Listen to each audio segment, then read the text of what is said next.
Bienvenidos a El Debate. Hoy nos enfrentamos a un enemigo silencioso pero implacable, la inflación.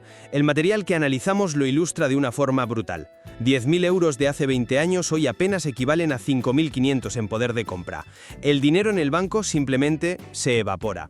Para combatirlo, se nos presenta una estrategia basada en 5 clases de activos que históricamente han salido victoriosos: acciones, bienes raíces, oro, bonos ligados a la inflación y materias primas. Y aquí está el meollo de la cuestión. Nadie discute que, mirando por el retrovisor, esa combinación ha funcionado. La pregunta fundamental, la que de verdad importa, es si podemos conducir hacia el futuro usando únicamente ese espejo. Por eso, el pulso que mantendremos hoy es el siguiente. ¿Es una cartera diversificada, basada en el rendimiento histórico, la estrategia más robusta para protegerse? ¿O las reglas del juego económico están cambiando tanto que confiar ciegamente en el pasado es la apuesta más arriesgada de todas?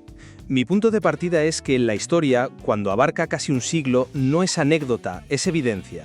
Sostengo que los datos dejan meridianamente claro que una cartera diversificada con estos activos es el método más robusto y, diría, racional para que un inversor no solo preserve, sino que haga crecer su capital frente a la inflación. Yo, en cambio, lo veo desde una perspectiva, completamente distinta. Argumentaré que esa fe en el pasado es peligrosa. Las condiciones macroeconómicas que crearon esos rendimientos dorados se están desvaneciendo, y la naturaleza real de cada uno de esos activos es mucho más compleja y arriesgada de lo que los promedios históricos nos quieren hacer creer. Vamos a ver, mi argumento se basa en las matemáticas, no en la fe. La inflación, como bien señala el material, promedia un 3% anual. Es como una gotera constante que vacía tu patrimonio. Dejar el dinero en efectivo es una garantía de empobrecimiento. Frente a esa certeza, ¿qué nos dice la evidencia? Nos habla del S&P 500. Pensemos en ese dato un segundo. Un 10,5% de rendimiento anual de media desde 1926.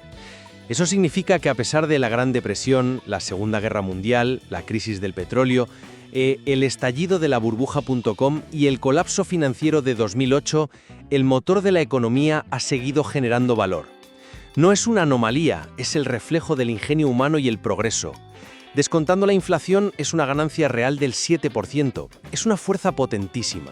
Y si miramos al sector inmobiliario, el índice Case-Shiller, que mide la evolución de los precios de la vivienda en las grandes ciudades de Estados Unidos, nos da una media del 4,6% anual, a lo que habría que sumar los ingresos por alquiler, de nuevo por encima de la inflación. La magia no está en un solo ingrediente, sino en la receta completa.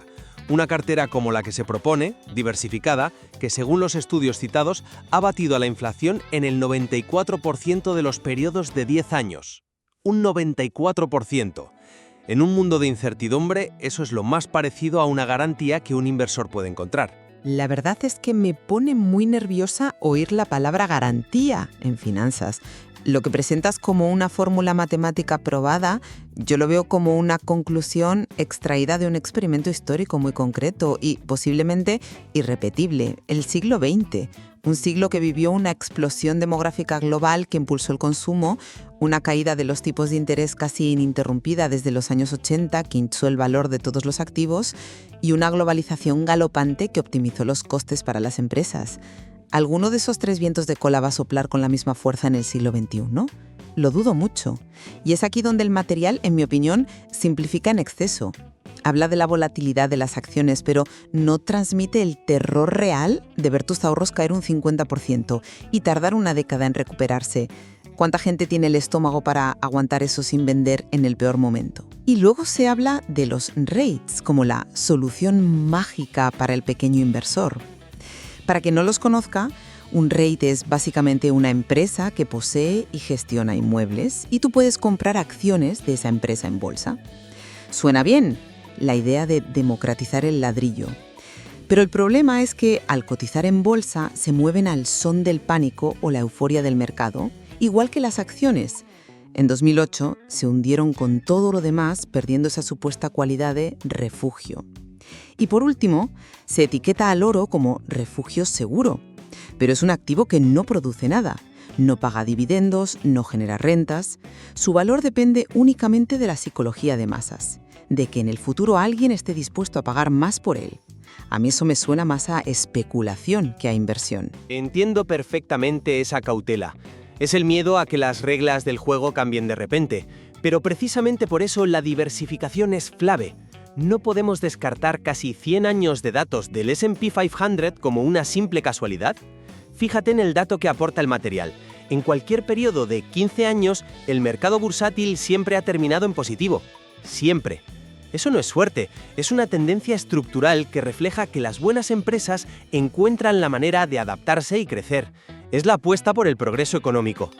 Respecto a los inmuebles, claro que los REITs tienen volatilidad, pero ofrecen algo crucial: acceso. Permiten a una persona con 1.000 euros invertir en un mercado de centros comerciales o de oficinas al que de otra forma jamás podría acceder, y con una liquidez que el ladrillo físico no tiene. Con rendimientos históricos del 9 al 11%, han sido un vehículo fantástico. Sí, pero es que esos 100 años de datos bursátiles pueden no ser representativos del próximo siglo.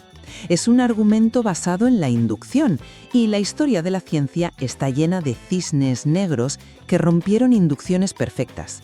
Y si entramos en una era de desglobalización, de estancamiento demográfico en Occidente y de tipos de interés estructuralmente más altos para combatir la inflación, las premisas que sostuvieron esos rendimientos históricos se desmoronan por completo. Y volver al índice Case-Shiller es problemático. Usas un índice que solo arranca en 1987, justo al inicio de un boom inmobiliario histórico. Se pierde convenientemente décadas anteriores donde los precios estuvieron estancados. Es como empezar a medir la temperatura de un día a las 12 del mediodía y concluir que siempre hace calor.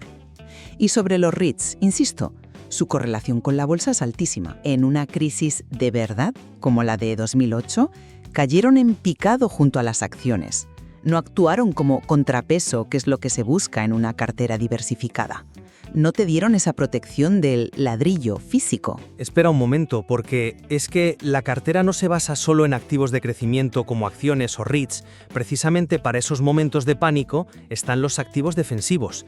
Y ahí el oro es el rey. ¿Llamas especulación a un activo que ha preservado el patrimonio de civilizaciones durante 5.000 años? Un bono del Estado puede impagarse, una empresa puede quebrar, una moneda puede devaluarse hasta desaparecer, pero el oro sigue ahí. No busca enriquecerte día a día, busca protegerte cuando todo lo demás falla. Su función es la de un seguro contra el cataclismo financiero.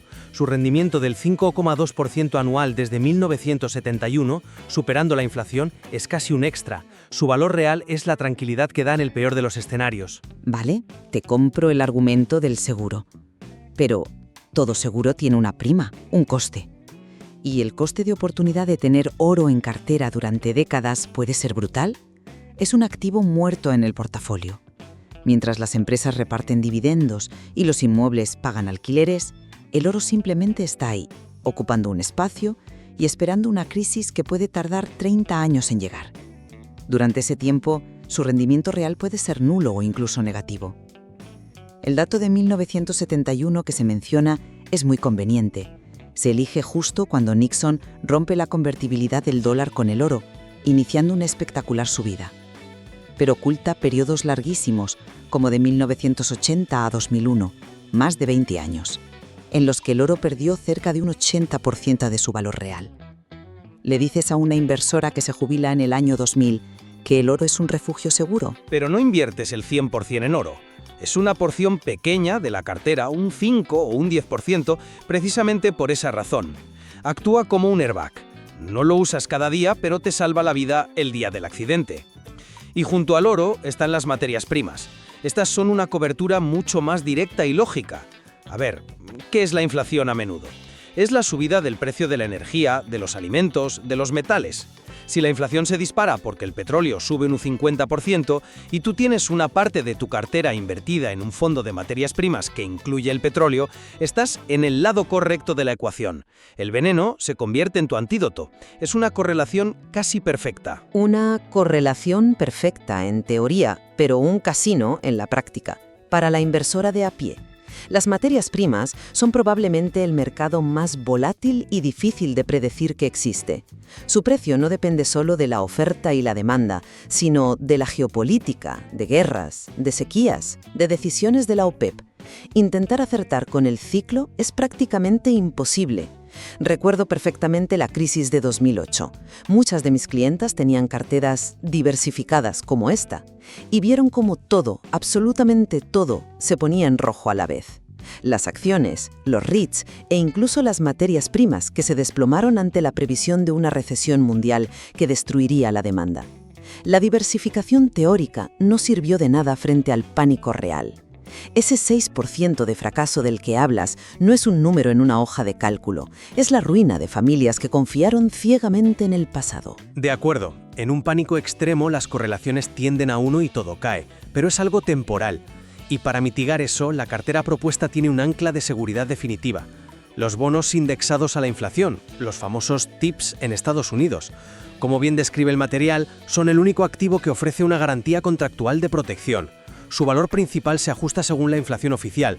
No hay opinión, no hay especulación. El gobierno te garantiza por contrato que no perderás poder adquisitivo. Son la base, la roca sobre la que se construye el resto de la cartera. La fortaleza de esa cartera modelo no reside en el brillo del oro ni en el potencial de las acciones, sino en la resiliencia del conjunto anclado por estos bonos. Aquí es donde creo que el argumento se vuelve más frágil. La supuesta garantía de esos bonos está ligada a la inflación oficial, al IPC. Y no nos engañemos, el IPC es una métrica muy criticada, y con razón. Se calcula con una cesta de bienes y servicios que a menudo no refleja el coste de la vida real de la gente. Se cambian los componentes, se aplican ajustes hedónicos. Al final es un número que a muchos nos parece que maquilla la realidad. Puedes estar protegida contra un IPC del 3% y que tu cesta de la compra, tu alquiler y la gasolina hayan subido un 10%. ¿Estás protegida contractualmente? Sí, pero sigues perdiendo poder adquisitivo real. La protección puede ser una ilusión. Y esto me lleva de vuelta a la cartera en su conjunto. Ese 94% de éxito se calcula sobre un pasado que, como he dicho, puede no volver. ¿Qué ocurre en un nuevo paradigma de esta inflación, como en los años 70, con alta inflación y crecimiento económico cero? En ese escenario, tanto las acciones como los bonos tradicionales sufren enormemente. Las correlaciones históricas que hacen funcionar la diversificación, como la relación inversa entre acciones y bonos, se rompen. Y si todos tus activos caen a la vez o no protegen lo suficiente, la cartera entera fracasa. A pesar de la innegable incertidumbre del futuro, la evidencia de casi un siglo es la guía más sólida y racional de la que disponemos. Ignorarla por completo en favor de especulaciones sobre un futuro radicalmente diferente es, a mi juicio, mucho más arriesgado. Es como navegar en el océano sin mirar las cartas náuticas porque podría venir un tsunami que no está en los mapas. Puede ser, pero lo más probable es que las corrientes y vientos sigan patrones conocidos. La única alternativa que ofrece una certeza absoluta es la pérdida de poder adquisitivo que supone guardar el dinero debajo del colchón. La estrategia propuesta no ofrece garantías del 100% porque en la vida y en las finanzas no existen, pero sí pone las probabilidades de forma abrumadora a favor del inversor disciplinado y con visión a largo plazo. Para mí, la conclusión es casi poética. En un mundo lleno de ruido, de gurús que predicen el apocalipsis cada martes, tener una estrategia que te da un 94% de probabilidades a tu favor es lo más cercano a la tranquilidad que un inversor puede comprar. Yo diría que el análisis histórico es un punto de partida indispensable, pero nunca debe convertirse en un dogma. Mi filosofía se basa en la gestión de la incertidumbre. La historia es una guía, no un evangelio. Una inversora prudente debe entender que esos promedios a largo plazo ocultan caídas del 50%, décadas perdidas y riesgos que pueden destrozar un patrimonio. Es absolutamente crucial darle una vuelta de tuerca a las premisas que sustentaron esos rendimientos y reconocer que el futuro puede presentar desafíos económicos para los que esta estrategia, diseñada para el siglo XX, simplemente no esté preparada. Mi trabajo es pensar en lo que podría salir mal, en los cisnes negros que los datos históricos no predicen. En lo que sí podemos estar completamente de acuerdo es en que la inacción es la peor de todas las estrategias. Dejar que la inflación devore el dinero sin hacer nada es una derrota garantizada. La verdadera disyuntiva, por tanto, no es si invertir o no, sino cómo debemos interpretar las valiosas lecciones de la historia para navegar un futuro que, por definición, siempre será incierto. Exactamente. Al final, el análisis de estos 5 activos revela capas profundas de complejidad, de riesgo y de oportunidad. No hay respuestas sencillas ni fórmulas mágicas. Y es precisamente esta tensión entre la evidencia del pasado y la incertidumbre del futuro lo que debería invitar a una reflexión más profunda sobre el material, para que cada cual pueda examinar los argumentos y formar su propia conclusión informada.